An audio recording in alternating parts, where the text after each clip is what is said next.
Hi, I'm Midge Shoemaker, and today is day 16 of my doing 100 days of YouTube videos and focusing on my writing. So, yay for day 16. 84 days to go. I'm ready to be done. Writing every day is very hard for me. I wouldn't think that it would be that hard, but it was hard. And today I think I just put it off because, one, I was tired, and two, because I didn't want to make this video today. Not entirely sure why I was putting that off. Same with my journaling. Learning a lot of things today. I think I learn a lot of things like every day. I'm just aware of all the things that I'm learning, which I'm grateful for. So I get to keep up my gratitude list and continue to be grateful while I'm doing my writing. I waited until the very last minute and even stayed up later than necessary playing games and avoiding my writing tonight. I wrote a few paragraphs in The Fall of Esfinglonja, made a few minor adjustments, deleted some old stuff, put some new stuff in. I liked some of the old stuff that I had, but as I read through it, I realized that I was telling, and it was very good telling, descriptive telling stuff, but it wasn't showing, and it wasn't really from a character's point of view. It was more a narrative, and I wanted to try to show it a little bit more and tell it a little bit less. So I'm not sure how well I showed it. I tried. So when I get around to beta readers or get somebody to review my book before I do that, I will learn how well I did that based on other people's reactions or responses. But it's good. It's coming along. I'm not sure I finished that chapter, but at least finished that page. So yay, a page. And then I did work on Lanoya and the Teachers of Powers, and I went through chapter 4, made a few more minor changes. Not a lot, just a few. There's little spelling, random words left out, and some other changing some things to clarification type things. But noticed a lot of good description in that chapter. I was like, oh, I needed this description the whole time. What the heck was I thinking? This is cool. I like this. So I like getting into my stories. I like being, oh, yay, I did something good. This is cool. I like this. So yay for that. Yay for that. So grateful I finally decided to do it. Wished I would have done it a lot sooner because I might have got a lot more accomplished had I done so. But I, I did not. I did, however, today go through all of my old journals, not read all of them. I put them away in my cedar chest. My friend came over and helped me go through the dates, and it was kind of cool to see all the different covers that I have to my journals because, as I've mentioned before, they're all different. I did not count them, so I can't tell you how many I have, but there's quite a few, and some of them are fun. I didn't even remember having them. Like, oh, this is pretty. This is cool. I like this one. I'm like, oh yeah, I already filled it up, huh? Because they were ones that I would like to write in again, but they're already filled up. So I'm grateful I don't have duplicates of those. But I learned something else that in spite all of my efforts to do gratitude and focus on positive things in my life, that even today, putting away all those journals, I would see the gaps in months or years where I didn't write versus ones where I wrote. I even had 2 journals that were filled up like less than a month. And my friend was like all confused, like, I don't get this. And I'm like, it took me a minute myself, but one of them, started the 1st of April, ended the 25th of April, started the 25th of April, and ended the 5th of May. And I was like, yeah, I had a lot to say. I was dealing with a lot of things. I also noticed just by glancing through them, not reading through them, that my handwriting changes over time, and that at one point I was writing in print and not cursive, and that when I was writing in cursive, I could actually read it at one point. And my excuse for never going back through my journals is I'm like, you can't read them. They're illegible. I like that idea. And I was like, crap, they're not all illegible. People could actually understand some of what I'm writing. That's a little scary.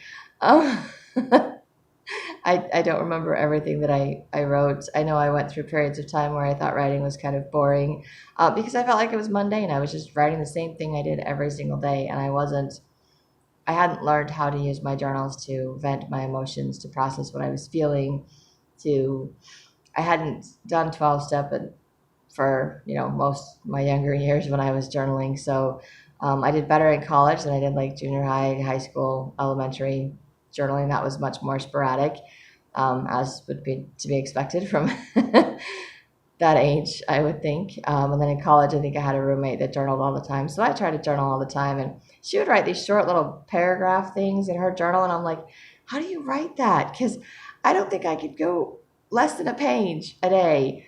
And usually it ended up being 2 or 3 pages.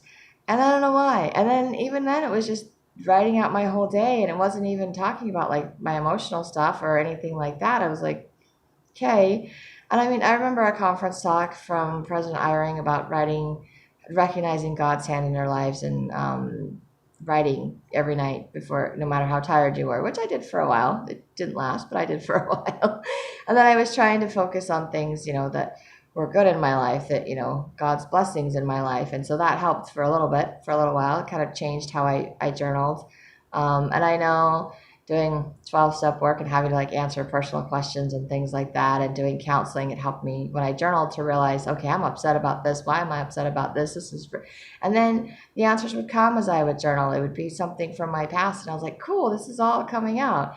So all of those memories are just kind of flowing through me today and not that I had to read everything in those journals, just seeing all of those journals and the history that I have kept in all of those journals. And my thought was how sad it was for the months that I had missed, or the days that I had missed, and the memories that I didn't write down. And my friend's thought was she was amazed at how much history I had, how much I had kept track of everything um, in my life and different parts of my life. And I was so grateful for her perspective, because she also noticed my to-do list, and she was like, look at all those done's on there. And I was like, yeah, there are a lot of done's on there, aren't there? And again, I realized that when I look at my to-do list, I see the 1 or 2 items that didn't get done for the day. When I look at my journals, I see the months or the years that didn't get written, that have gaps in my history. And she doesn't see the gaps. She sees the history, that all that I've kept track of. And she was saying she was jealous because she hadn't done that with her journals. And I was like, wow. Um, I just appreciated a different perspective, because it helped me to remember to be gentle with myself, that I have done a lot of writing, that I'm doing a lot of writing. And there's a lot of emotions, there's a lot of history in those journals. And some of it's glossed over because I wasn't in a place where I was willing to deal with those emotions or face them. And some of them are cram packed and fill up journals really quickly, because there's a lot of stuff going on in my life, and I just want to get it all out, and I don't want to hold on to it, or it's really good or it's really bad. And those are the things I write down. And then I think sometimes life just gets mundane, or it's every day, or I just, too tired, too busy, nothing spectacular happened. At least I don't think there is, until I start journaling. And I'm like, well, where did that thing come from? Darn it. I got something else to write about. And sometimes I'm just really tired, and I just write, I'm really tired. I'm just grateful I'm writing, and I'm just doing this just to keep in the habit, and I'll write more tomorrow when I'm coherent. And days like that, I think it's good to keep the habit, but then I'm kind of sad because, again, anything that didn't get processed carries over to the next day. And if I don't write about it the next day, it builds up in me. And right now, I think doing all this writing is very good for me, but it's very emotional. It's bringing up a lot of emotional things. And I got a text from another friend tonight, not the one that helped me with the journals, a different one. And she was talking about something, and she's getting a lot of flack from a lot of other people because of her choices. And I was thinking of like some story or some analogy that I could send to her in response to her things. But the more I thought about it, the more I realized that I have the same problem that my friend has. And that's part of my struggle with my writing and with these videos. And I am at a point in my life where things are changing. And it's a good thing. It's a positive thing. I am working towards a goal that I have set. And the more I work at it, because I've set this goal to write every single day, it becomes more and more real. And it may be why I'm hesitant to rewrite The Fall of Espanglanja, to continue to find different ways to write the beginning of the book instead of just revising the whole thing to see what happens. Why I can't seem to get through the second chapter of my book.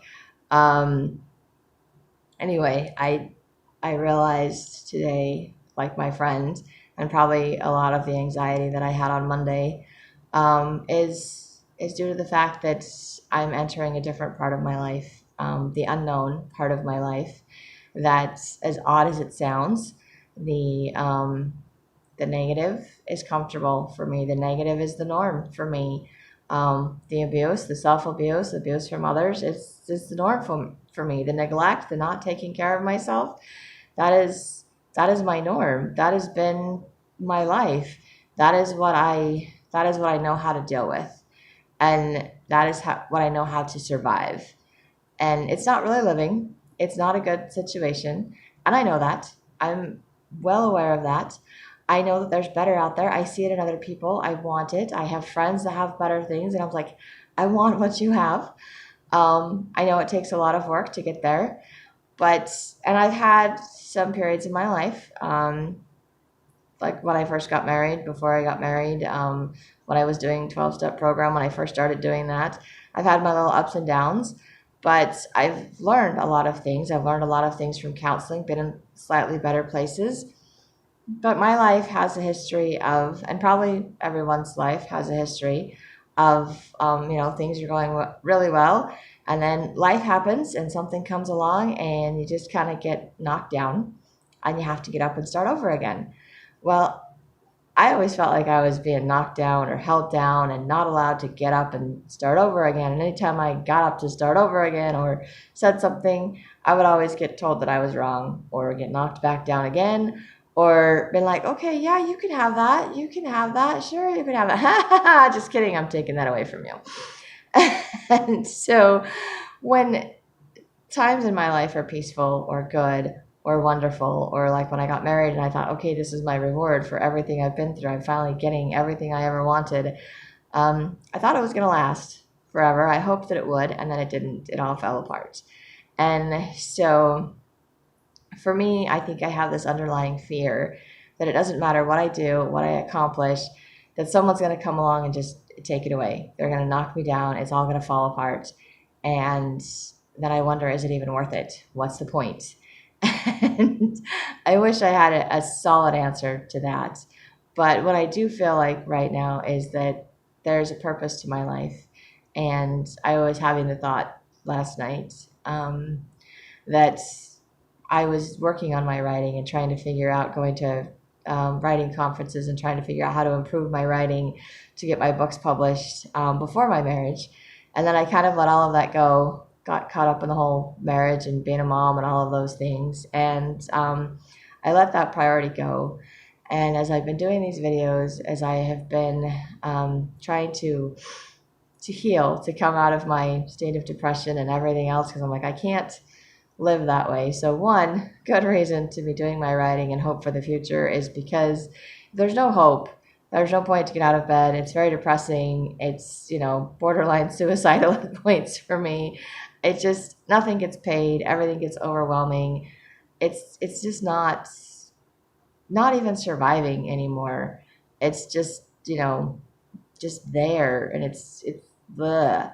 So that in and of itself was a reason to get up, to do, to hope, to work towards something, to feel like I've accomplished something, to feel like I have a purpose in my life again.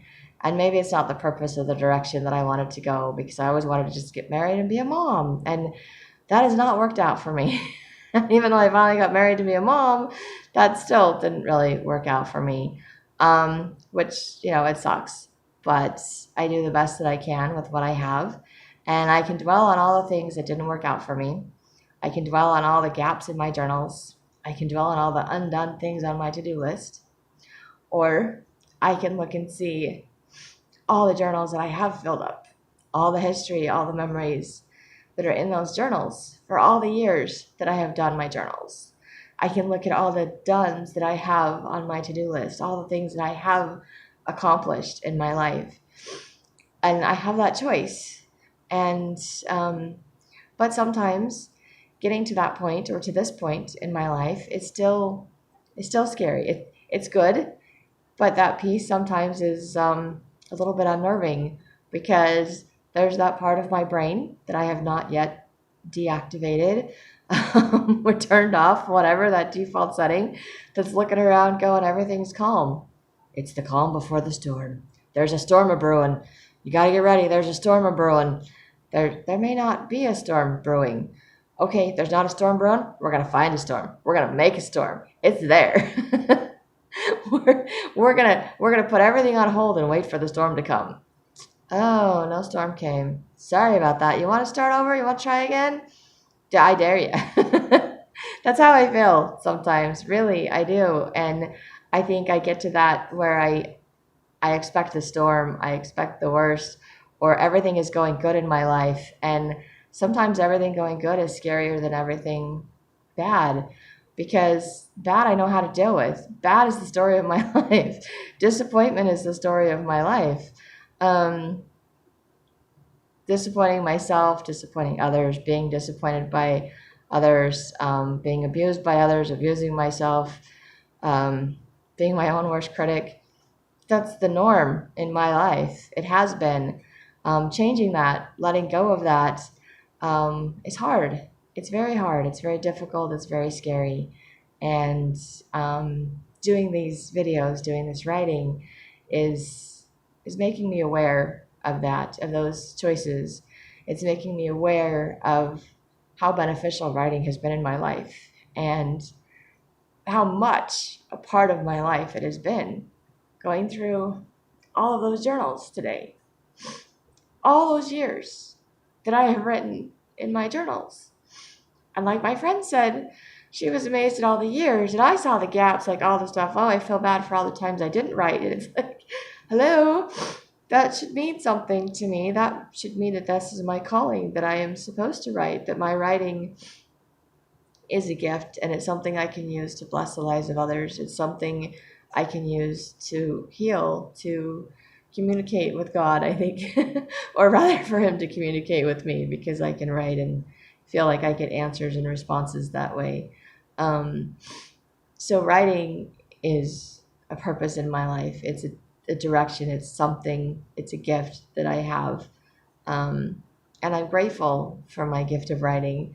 But sometimes it scares me, and sometimes it's hard to convince myself to move forward, to continue my writing, to finish my writing, to put it out there for other people to read, to judge, to convince myself that I'm good enough, that my writing is good enough, that other people can read it, and that I can still learn from it, that I can still grow from it. And I've learned a lot from my writing over the years, and I know I will continue to learn a lot from my writing.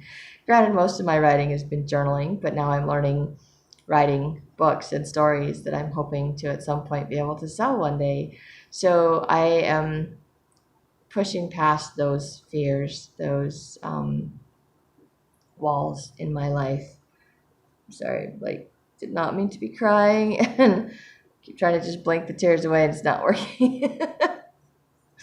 Anyway, I'm just trying to push past those walls, and then I see my friend doing the same thing, and the reason people are frustrated with her is because she keeps choosing to go back to the old default settings, to the negative, to the abuse, because it's what's the norm for her. It's what's comfortable for her, just like it is for me. And as much as she wants the better life, and she gets close to it, it's like me, she gets close to it, and then it's like, there's a trick here. It's a trap. It's like my biological mom used to say, the light at the end of the tunnel is a train. There's no point going towards the light. It's just a train. It's just going to run you over.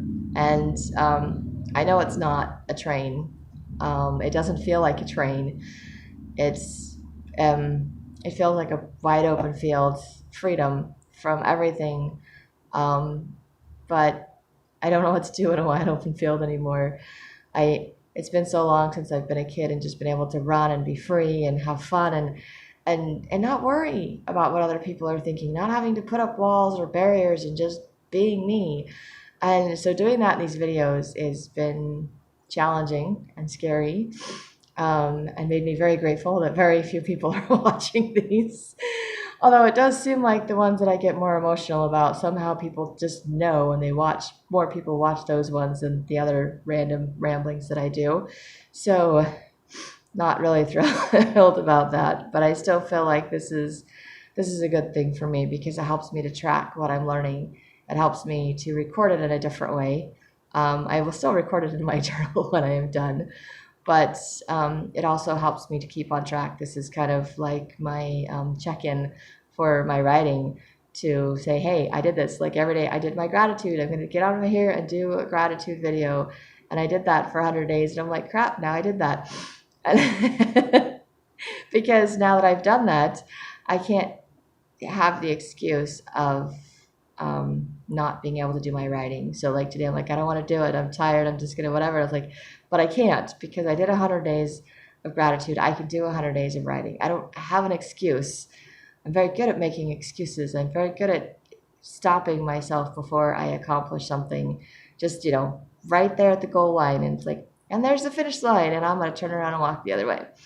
And so it's scary to be right there, to cross over to something different, to let go of those old thoughts, those old habits, to change perspectives.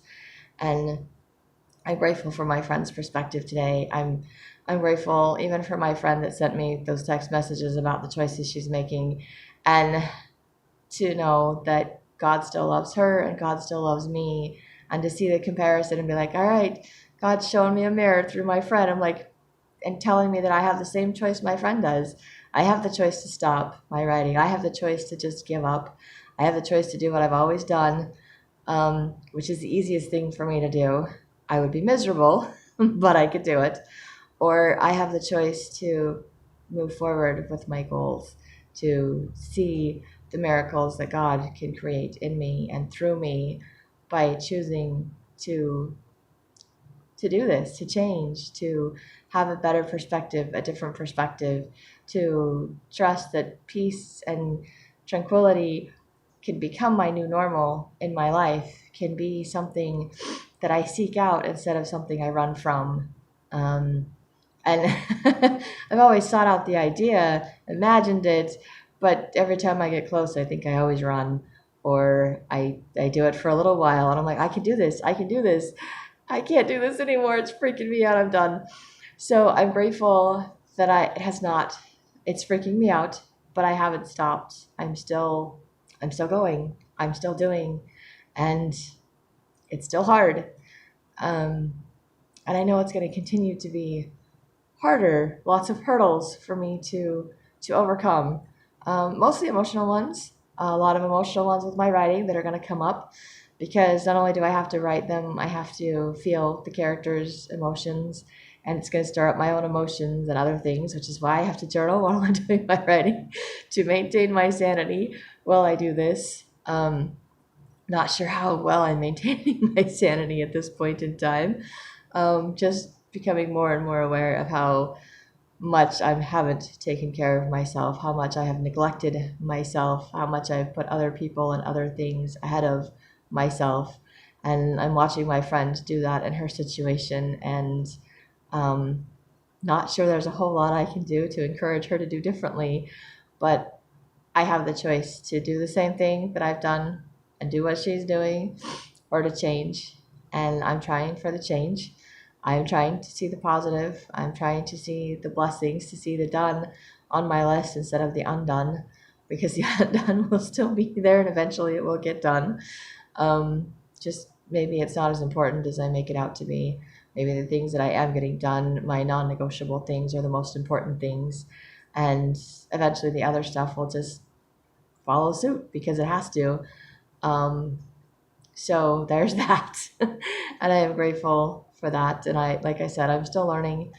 I'm still learning. I'm still hitting my head up against that wall. I'm still having those days like today where I'm like, I just don't want to write. I just don't want to write.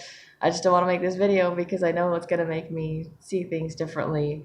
And I'm grateful I can see things differently. I'm grateful I can see the change in perspective. But like I said, it's still scary to me. And the peace, the tranquility, the possibility of actually accomplishing my goal, of actually getting a published book, is exciting and scary. And some days I think the scary outweighs the exciting. It really does. But today was one of those days. But I'm grateful that I pushed through. I'm grateful I chose to do instead of not do. Granted, I stayed up later than I wanted to because I put it off as long as I possibly could and didn't do as much as I could, but I still did something. And I think as long as I continue to do that, continue to push those barriers, that I will get to where I'm going. I will get to where God wants me to be.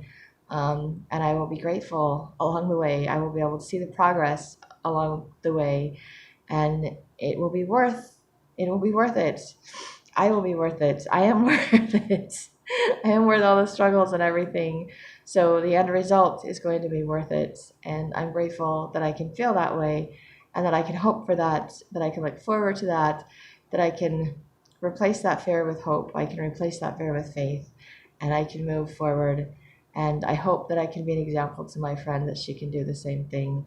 And I'm grateful for my other friend that showed me a different perspective, a different point of view today, by pointing out the good things that I was doing, or the amazing things that I have done that I didn't even realize, because I was stuck with my old default settings that say, look at the stuff that's not done, look at the stuff you didn't do right. And, you know, the funny thing is I think I've written more days of my life than not, especially looking at all the journals that I have and how much I've put in there. And I'm like, there may be a few years or a few months that are missing, but there's a lot more years and months that are written about than that are missing. And I'm grateful for that. And I'm grateful that the dones outweigh the undones.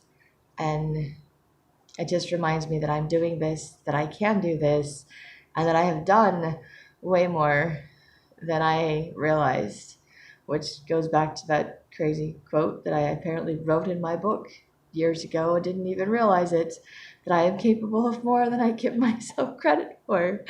And I have done more than I realized that I have done, because I just didn't realize what I was doing or how much I accomplished, because I was so focused on what I hadn't accomplished and got my priorities all mixed up. But I'm trying to get them all sorted out, and everything just seems to fall into place when I do that, when I focus on the positive things, the good things, on the things I feel like God wants me to do. When I feel like I'm working towards a purpose or a goal in my life, things work out better.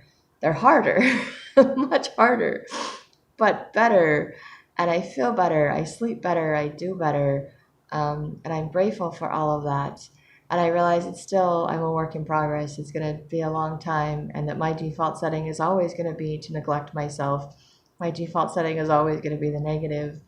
It doesn't mean that I have to listen to that. It doesn't mean that's what I have to go to, because I'm replacing those settings. I'm adding new settings of gratitude and positive things and taking care of myself. Those are new settings that I'm creating, but I don't know if there's a way to completely eliminate the default settings. But I think it's nice to know that I can see the difference, that I can go back in and say, I have choices. I don't have to keep the default settings. I can change the settings, and these are going to be the new settings. It just, probably every time there's something traumatic or I hit a wall, I'm going to automatically go back to the default ones. It's like some dumb reset button in my head. But I have the choice to go back in there and say, okay, stop resetting. This is what we're going to do. And I'm grateful that I can see that I can make those choices, that I can make those analogies, that I can learn to understand myself and my responses to things, or my lack of responses to things. And I'm grateful that I have the opportunity to continue to learn, to grow, to change, and that I don't have to get it right overnight. And to know that as I continue to do this, miracles will continue to happen, and I will get closer and closer to my goal of becoming a published author. And I am grateful for that too. So those are the things that I've learned and gone crazy over today. So thank you for listening. If you hit like, subscribe, share it if you think it'll help someone else.